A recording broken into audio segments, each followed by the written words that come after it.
Alright, I will be solving a question from our textbook, question 2.2, section 2.23, question 105, where we evaluate a limit as x approaches 1 from the left side.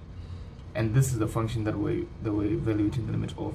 So, the first thing that we do usually when we're working with limits is we plug in the number and then we see what we get. So when we substitute in a number, what do we get in this function? We get, if we substitute in 1, let's see.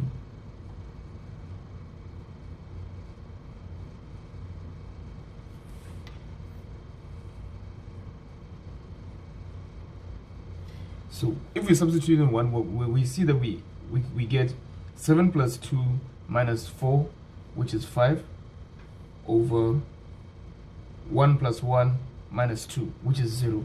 And this is where the problem comes. Because now sometimes it's easy to make the deduction that this is a positive over 0, so the answer should be positive infinity. That's what an assumption could be made, where we just jump from here and make that conclusion. But that can be problematic in some cases, and this is one of the cases. That's why when this happens, it's good to factorize and break apart our function to see where we're getting this 0, and if we can separate it to make sure that this is indeed the limit. So what I mean by that is, let me make sure I'm still in the frame. Yeah, I'm still in the frame. So what I mean by that is, so let's factorize both of these parts. So when we factorize the top, we get 2x minus 1 multiplied by x plus 4. Yeah. Over plus 2 x minus 1. Alright, so this is just factoring. When you factor this is what you get. And we can make sure we factorize correctly, because we get 2x squared plus 8x minus x, which is 7x minus 4. Yeah, so that is done correctly. So when we evaluate the limit of this now as x, which is 1 from the left side, we just put, it's just a negative. So when we evaluate this limit, when we plug in 1 to each of these items, what do we get? When we plug in 1 here, we get 2 times 1 minus 1. Okay, I can just write this out as well. So we will get, so now if we just plug in 1, what would we get?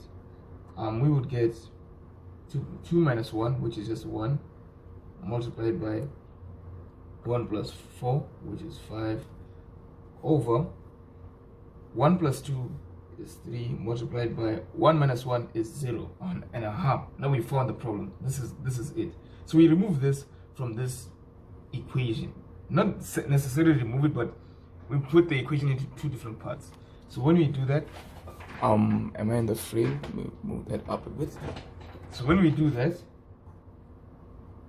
we can get, because now we found that this is what's causing the 0 in this question. So we write 2x minus 1. So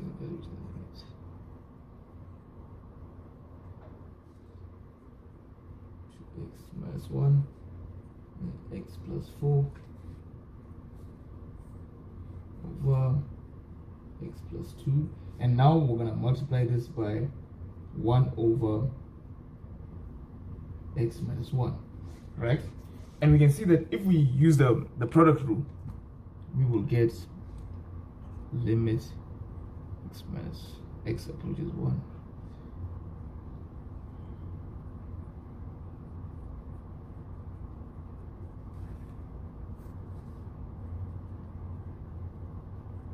Multiplied by the limit as this approaches 1. So when we're using the product rule, we just get the value of this limit multiplied by the value of this limit. That's how the product rule works. And that is what we're going to do now. So when we plug in the numbers, when we plug in 1 into this, we get this limit of this side is equal to 5 over 3, right? This is what this limit is equal to. And the limit on this side, so we're going to multiply them. Let me make sure I write that out. I'm going to multiply it by this limit, which is going to be 1 over 0, which is going to, okay, let me explain like this. This is going to be 1 over 0, but we're looking for the limit from the left side.